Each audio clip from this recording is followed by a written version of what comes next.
We are in the NBA offseason, and a video I like to make every year around this time is ranking every team's young core. We're seeing a lot of these players on display in summer league, players that were drafted in the 25 class, 24, 23, 22. So today, I'm going to put every NBA team's young core up against each other and rank them all. Now, a couple things before we get into this. I'm going to have these young cores into 6 different tiers. We're going to go from tier 6 up to tier number 1, and any team in that tier can be interchangeable. So I'm not going to say X team in tier 6 is better than X team in tier 6. You can order them any way you want. And the criteria for this as well, you have to be 24 years or younger. So if you just turned 25, you are not making the cut here. I had to have some type of age cutoff, and this is what I did last year. And like always, you can let me know what you agree with or disagree with down below, because I'm sure I'm going to be ranking your favorite team way too low. So we're going to start off with tier number 6. And a lot of these teams in tier 6, basically every team here, is competing for an NBA title in some way, shape, or form in either 2026 or onwards. Just because the first team we're going to talk about, the Boston Celtics, would normally be competing for an NBA title, but Jason Tatum suffered that Achilles tear against the New York Knicks in the playoffs, so he's going to miss most, if not all, of the 2026 season. And the Celtics young core is basically compiled of their 2025 draft class. You have Hugo Gonzalez, who was drafted in the first round out of Real Madrid. You have Jordan Walsh. You have Josh Minot, who they picked up in free agency.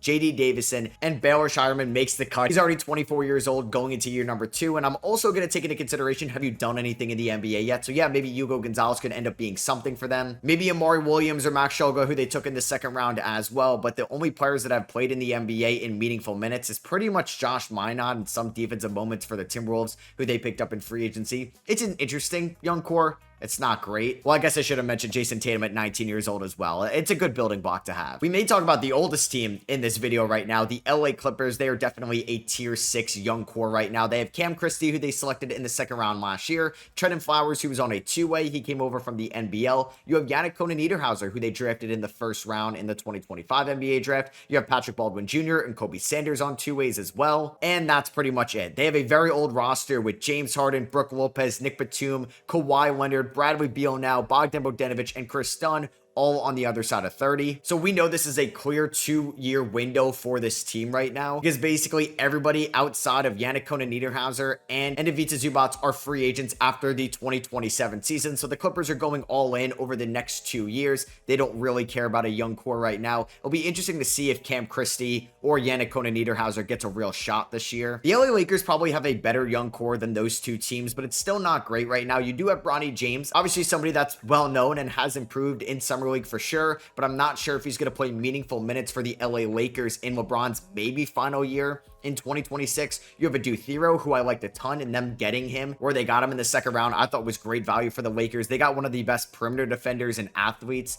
in the 2025 draft class. They picked up Jake LaRavia in free agency as well. I like that pickup. And Dalton Connect, who's going to be a sophomore next year, is also close to 25 years old. It's okay for the Lakers, though, because they have Luka Doncic, who is 26, so not having a good young core really doesn't matter much for the Lakers. I would say that the Clippers are going to be better than the Lakers next year, although the Lakers probably have a better young core than the Clippers right now. But I think Jake LaRavia could definitely be a nice young piece around Luka Doncic going forward, and probably the best young core piece they have right now. Maybe the worst roster if the Celtics were healthy here out of the tier 6 young cores. I have the Milwaukee Bucks as my next team up. This is a team that has not drafted well over the last decade. Basically, since they drafted Giannis Antetokounmpo, they haven't really hit on a lot of picks, maybe outside of Malcolm Brogdon and Dante DiVincenzo. And right now, their young core is Tyler Smith, who they selected in the second round last year. Somebody I was high on coming out of the G League Ignite. Unfortunately, he has not had a good summer league so far. You have Chris Livingston, who has been having a good summer league. They just gave him a guaranteed contract for 2026. They have Ryan Rollins, who improved a ton last year. They have Mark Sears on a 2-way, Andre Jackson, and Bogolyub Markovic, who they selected in the second round as well. This is a team that's trying to win a title in 2026.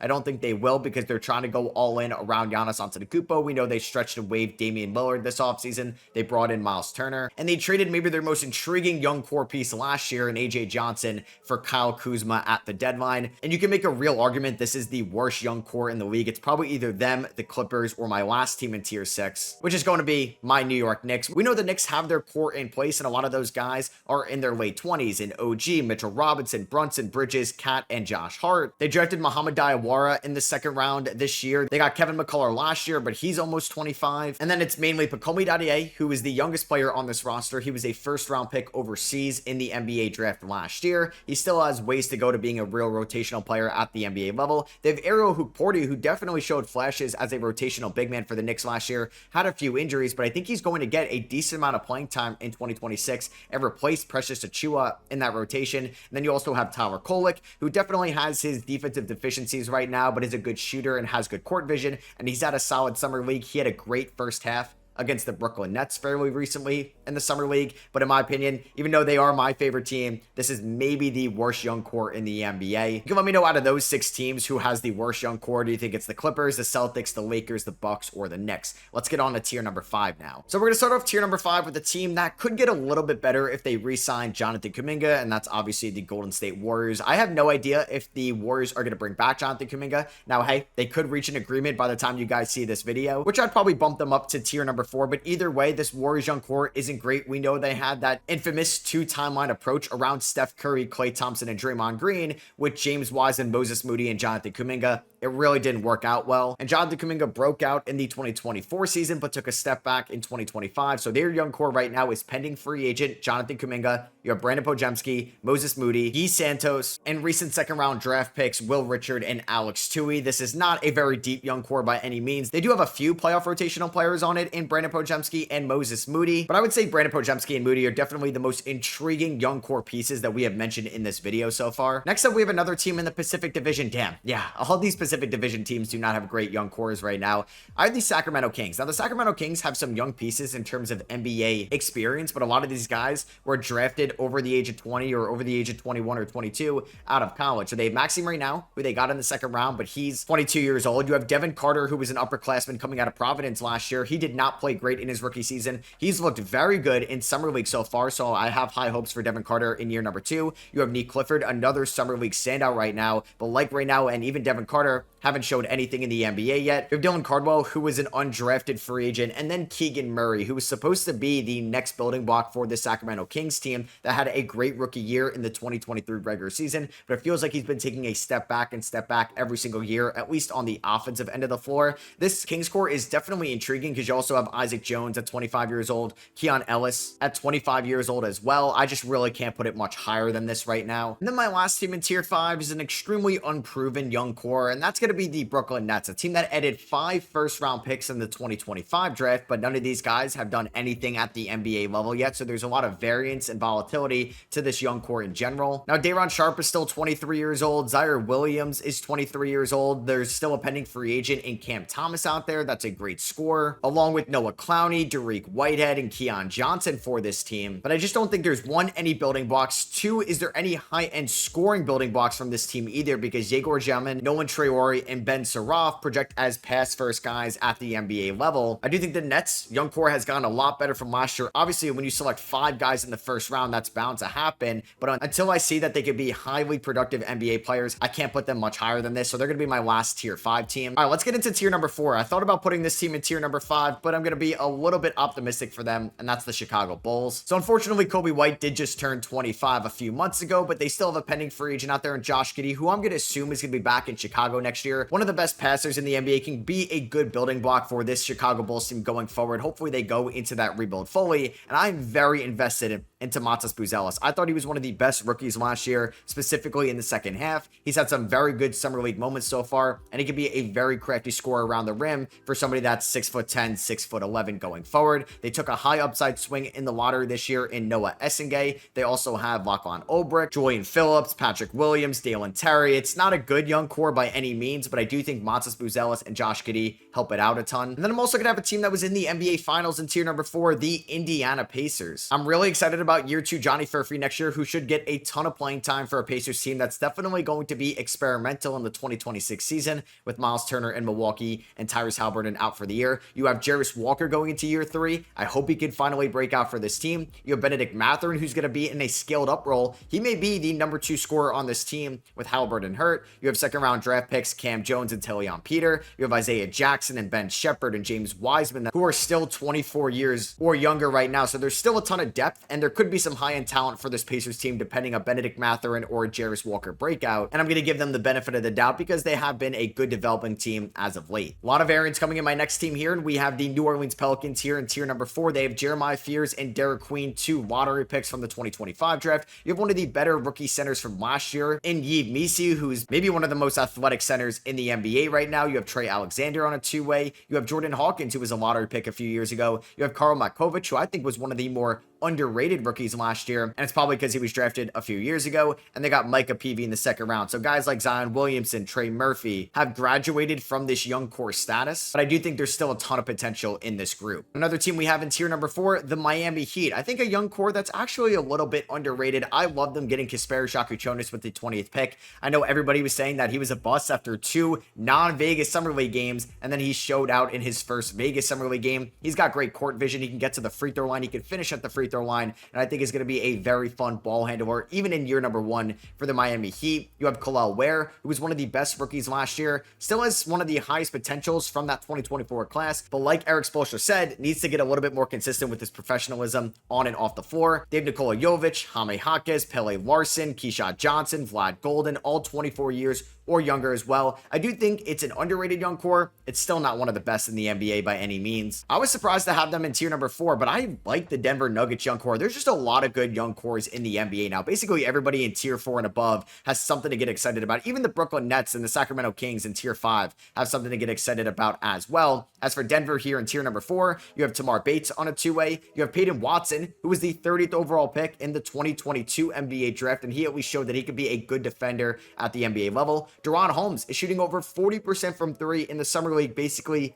a year after tearing his Achilles in last year's Summer League. They have Julian Strother, who had some moments for them in the playoffs, and Christian Brown, who is a vital part of their 2023 championship team that may get an eye-popping rookie extension this offseason as well. And Zeke Naji is still 24. I don't think it's a great young core, but they have good role-playing pieces in this young core around Nikola Jokic, specifically those 4 of Peyton Watson, Julian Strother, Deron Holmes, and Christian Brown. And here's one young core that is on the rise. They could be a tier 3 young core by the end of the season, and they were one of the worst young cores last year when I made this ranking. I have the Phoenix Suns here, a team that made 3 notable selections in the 2025 draft and helped because they traded away Kevin Durant to the Phoenix Suns, so they got their pick back at number 10, and they got the best center in the draft in my opinion, Kaman Maluach, with the 10th overall pick, somebody that is just 18 years old. They also got Jalen Green, who is 23 years old, in return for Kevin Durant, somebody that has scored 20 points per game at the NBA level, and I still think has higher upside than a lot of these other teams we've talked about, most intriguing young core pieces. Like, I think I still have hope for Jalen Green to be a better scorer at a more efficient level than a Benedict Mathurin or a Khalil Ware, maybe even a Christian Brown. Obviously, if you're in a specific situation, I'd rather have Christian Brown around Nikola Jokic than Jalen Green. But I think for what Phoenix has right now, I really like Jalen Green over there. You have Ryan Dunn and Oso Ighodaro, who were drafted late in the first round and in the second round last year. That showed out in a weak 2024 rookie class. Kobe Bryant looks like a sharpshooter, somebody they got in the second round. Rasheer Fleming, they traded up to get with the 31st pick in the draft, and they traded for Mark Williams this offseason as well. I do think this is a young core on the rise, and now I'm very excited to watch them next year with no Kevin Durant and Bradley Beal anymore. Then I had no idea where to place my last tier 4 team, so you could put them up into tier number 2 if you wanted. It's pretty much carried by one player, and that's going to be the Cleveland Cavaliers. It's because they have Evan Mobley, the reigning defensive player of the year, who is still 24 years old. He was selected with the 3rd overall pick in that 2021 draft class, and he's coming off a season where he actually finished 10th in MVP voting, was on All-NBA second team, all defensive first team, and was an all-star as well, and is making $50 million in a year from now. You also have Tyrese Proctor, who was selected in the second round, and Jalen Tyson, who was their first round pick last year. It's not a deep young core by any means. It's just very top heavy with Evan Mobley, but once he eventually graduates and we do this again in a year from now, they're probably going to be a tier 6 young core. Now, this one may be controversial to kick off tier number 3 because they don't have a blue chipper in this core, but it is one of the deepest young cores in the NBA, and that's even with some guys graduating from last year. That's going to be the Memphis Grizzlies, a team that has G.G. Jackson, Cedric Coward, reigning top 5 rookie Jalen Wells, and reigning top 5 rookie Zach Edey. They drafted Javon Small and Jemai Meshack in the second round. Santi Aldama fits this young core criteria, and so does Vince Williams and Scottie Pippen Jr. There's just a ton of names in this young core. There's no building block like a Matas Buzelis or a Benedict Mathurin or a Jalen Green by any means, but I trust this team's development as they've developed a ton of guys throughout this young core in the past, like Desmond Bane, Jaren Jackson Jr., John Morant. So I'm definitely going to give Memphis the benefit of the doubt. But if you wanted to put them in tier number 4, I can't really disagree with you just because they don't have a blue chipper. So this one may be controversial because they have a very deep young core right now, but I don't think they have that blue chip number 1 guy, but they could definitely be a tier 2 or maybe even a tier 1 young core by the end of the year if somebody like Trey Johnson or Bilal Coulibaly could be that number 1. So yeah, I do have the Washington Wizards here in tier number 3, a team with such a deep young core. It's going to take me a minute to rattle off everybody that fits this criteria. Trey Johnson and Will Riley, 2 first-round picks in the 2025 draft. Alex Sarr, Bub Carrington, and Keyshawn George, 3 picks from the 2024 first round. You have Bilal Coulibaly, Cam Whitmore, AJ Johnson, who they acquired in the last year, Malachi Branham, Blake Wesley, Tristan Vukcevic, Dylan Jones, Justin Champagnie, and Jameer Watkins. Like I said, it's so deep. It's going to be up there with another team that I'm going to talk about next as maybe the deepest young core we're going to talk about. But one, they don't have that number 1 guy yet. If Trey Johnson or Bilal Coulibaly takes that step this year, yeah, they could be tier 2 or tier 1, like I said. And I know they have a lot of exciting names, but not everybody is going to pan out here. I can't really say with certainty that all those young guys we talked about are going to take steps forward this year, because maybe Cam Whitmore doesn't take a step forward, or AJ Johnson doesn't take a step forward, or maybe one of their 2024 draft picks has a sophomore slump. But Washington is for sure trending in the right direction. And then another team like Washington that is super deep right now, but I want to see these guys all play together and take strides together, the Utah Jazz.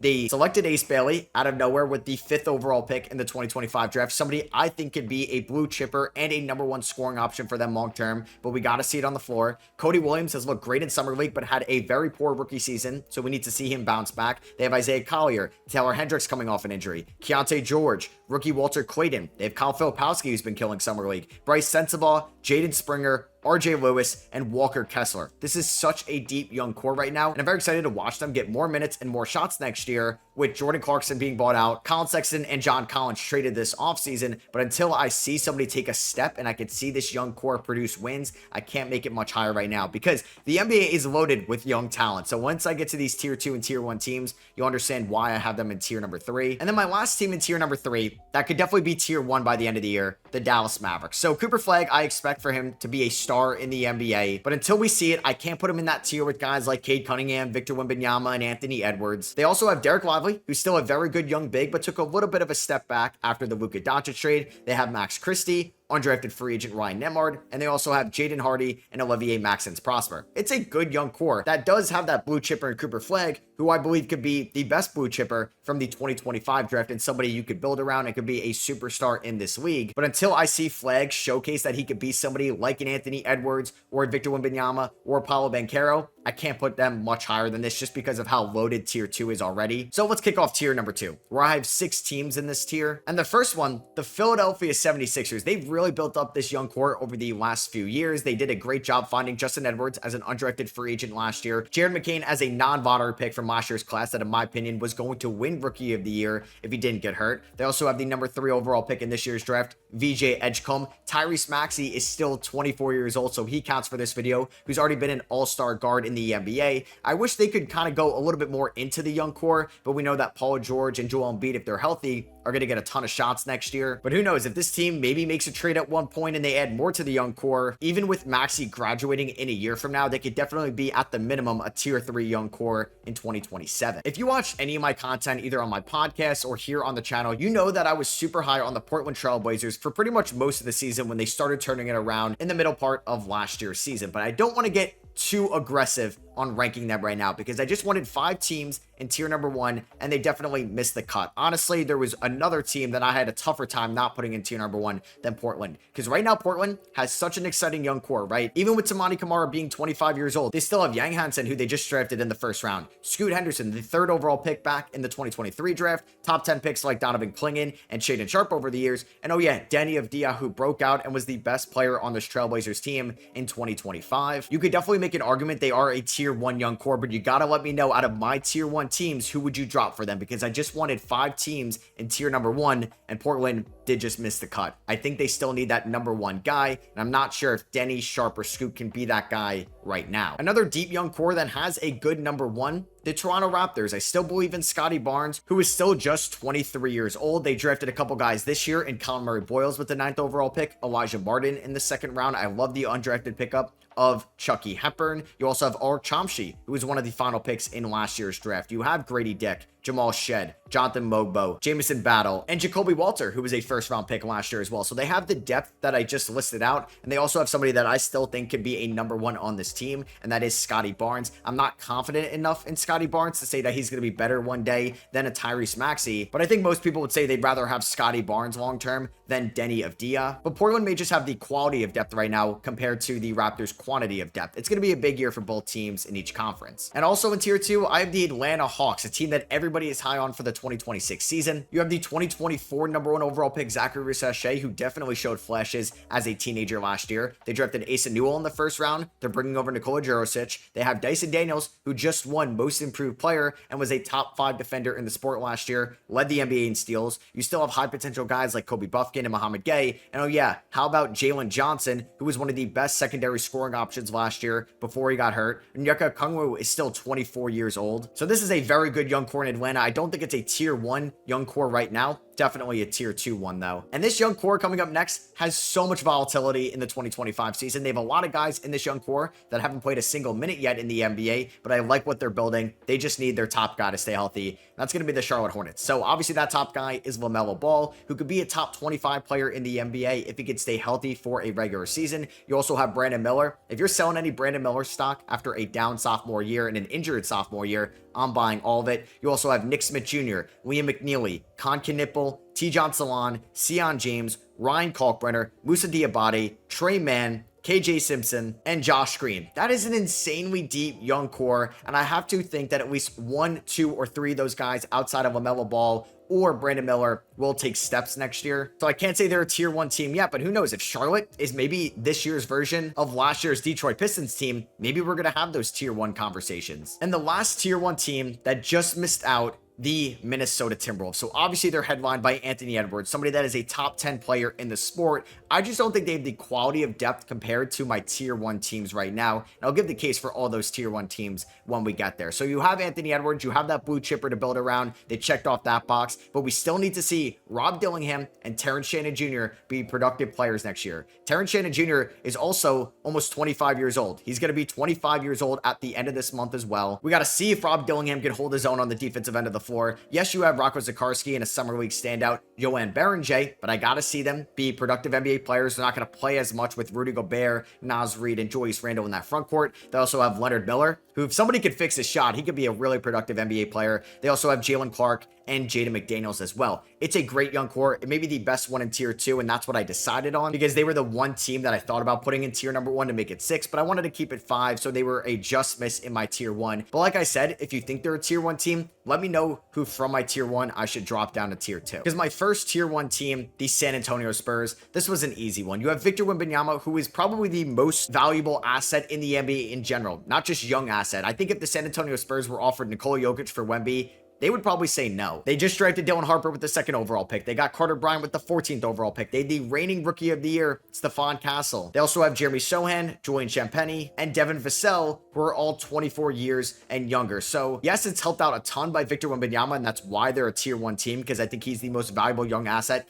in this video, more than anybody else in tier number 1 that we'll talk about, and definitely more than Anthony Edwards in my opinion. So it's tough not to keep them in tier 1. Another tier 1 team, the Orlando Magic. They had 2 top 35 picks this year. They drafted Jace Richardson. I thought it was a steal. He should have won in the lottery in my opinion. They got him at pick number 25. They selected Noah Penda in the 2nd round. You have Anthony Black and Jen Howard, 2 lottery picks from the 2023 class. Black definitely having more value and upside than Jet Howard. And oh yeah, you have your building block in Paolo Banchero, and you may have as good of a number 2 as you can get in Franz Wagner. Both of those guys are under the age of 24. You also have Jalen Suggs and Tristan Da Silva as well. I know they were banged up last year, but a lot of people, including me, are high on the Orlando Magic in 2026, and I'm very high on Paolo Banchero as well. I still think he would go number 1 in a 2022 redraft. Now, this could be a tier 1 team that you could drop down to tier 2, and I would be okay with it. They did trade away Jalen Green in the 10th overall pick, so I do have the Houston Rockets because I'm super high on Amen Thompson. If you were going to ask me who would I rather have, Anthony Edwards or Amen Thompson, I'm not even thinking about it. It's obviously Anthony Edwards. I just think also having Alperen Şengün, Tari Eason, Jabari Smith Jr., and Reed Shepard. That is 5 for 5 of intriguing, valuable young assets in this league. I know Reed Shepard hasn't proved much, and Jabari Smith Jr.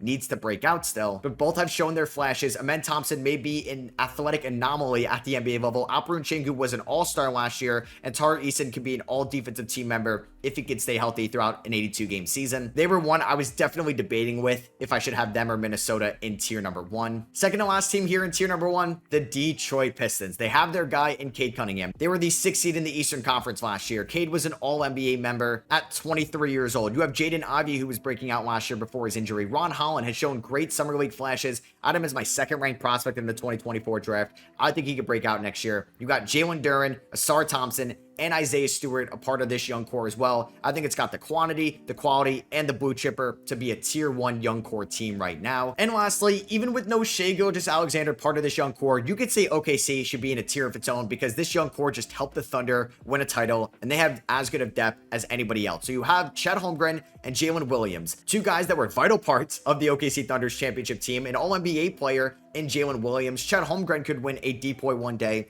and both were rewarded max contract extensions off their rookie deals for a reason. You also have Cason Wallace, who can make an all-defensive team one day as well. You have Nikola Topic and Thomas Sorber and Brooks Barnheiser. All three of those guys are going to be rookies this year. You have Jay Will, the big man who got rewarded an extension. You have AJ Mitchell, who was a second-round pick last year. That's probably too good for Summer League right now. And then lastly, you have Ousmane Dieng and the potential he has. This is definitely a tier 1 young core to wrap out that tier 1 of young cores with Detroit, Houston, OKC, Orlando, and San Antonio. And here are the tiers again, just to recap it. In tier 6, I have Boston, both LA teams, Milwaukee, and the New York Knicks. In tier 5, I have Golden State, Sacramento, and Brooklyn. Tier 4, it's Cleveland, Denver, Phoenix, Miami, New Orleans, and Indiana. Tier 3, you got Dallas, Utah, Washington, and Memphis. And we can definitely see Utah, Washington, and Dallas jump up throughout the course of the season. In Tier 2, you got the Minnesota Timberwolves, who just missed out on tier number 1, Charlotte Hornets, Atlanta Hawks, Toronto Raptors, Portland Trailblazers, and the Philadelphia 76ers. And tier 1, those 5 teams that I just mentioned. Let me know what you guys think down below. Do you agree or disagree with my tier list? If you did enjoy that, I'd appreciate you dropping a thumbs up. Hit that subscribe button if you're not already. Make sure to check out all my links in the description as well. My Twitter, my TikTok, my Instagram, and my NBA podcast, Just Ballin' as well. I'll catch you guys in the next one. Peace.